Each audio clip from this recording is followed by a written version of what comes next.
Raheem Sterling delivers Chelsea a long-overdue Stamford Bridge win against newly promoted Luton Town. London.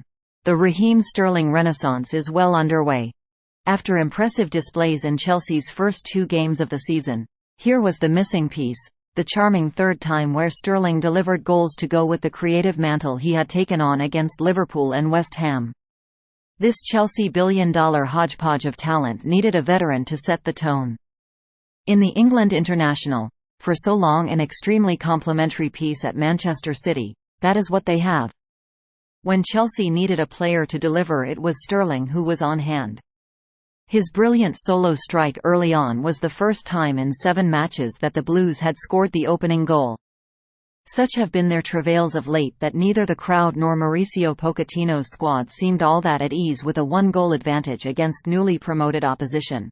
But just as the tension began to ratchet up, Sterling was on hand to ease it, turning in Malo Gusto's low cross with a trademark finish. What has stood out most of all from Sterling's early form, though, are his creative qualities, on full display as he fizzed a delicious low cross onto the boot of Nicholas Jackson, the summer signing needing only to stick a boot on the ball to net his first for Chelsea. There could have been more, plenty more, and few of his teammates showed the razor-sharp edge that the England international largely provided in the final third.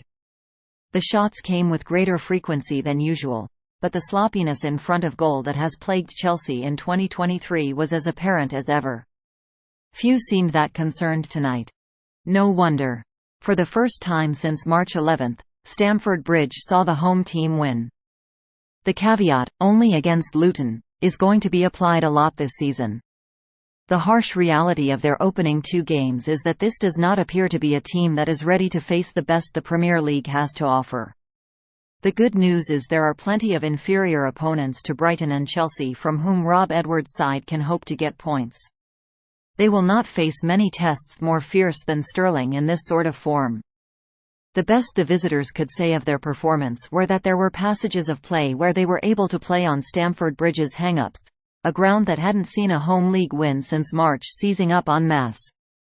Ryan Giles' deflected shot off Malo Gusto, forcing Robert Sanchez to swing a fist at the ball, was the high point in a flurry of pressure around the hour mark, but Chelsea's neuroses still seemed the best weapon in Luton's attacking arsenal. Before too long Sterling quelled them. Sterling's first 2 games of the season might have brought creativity and interplay in abundance, but that did not translate into shots. A player who routinely averaged 2.5 per 90 minutes, sometimes hitting 3, in a City shirt had taken just 1 in his first 2 games.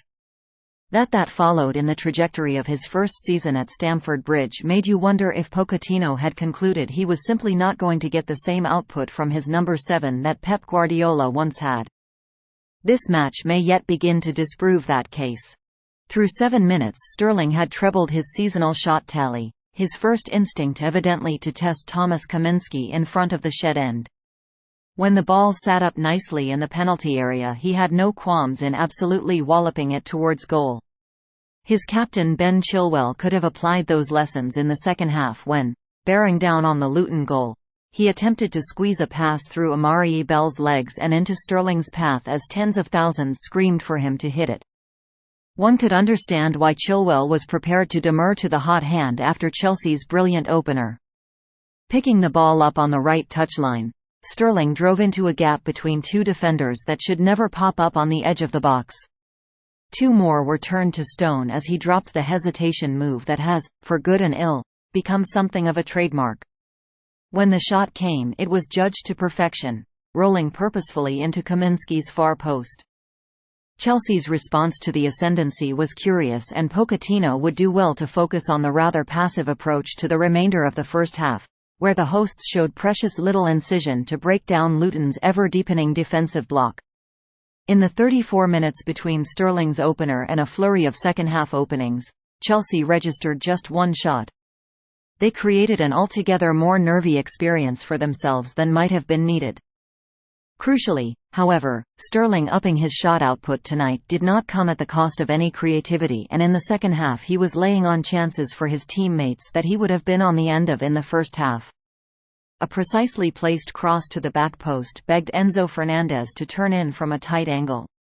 What he couldn't do, Jackson did. The centre-forward got his reward for a string of dangerous runs across the face of Tom Lockyer. In the weeks to come, Jackson will surely not get as many of those prime opportunities as he did tonight. Almost everything associated with this win needs to be taken with at least a pinch of salt when it is done against the sort of opposition Chelsea usually only run into in the EFL Cup.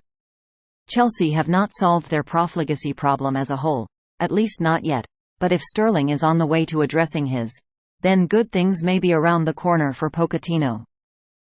Thanks for watching NY Sports News. Stay tuned for more updates.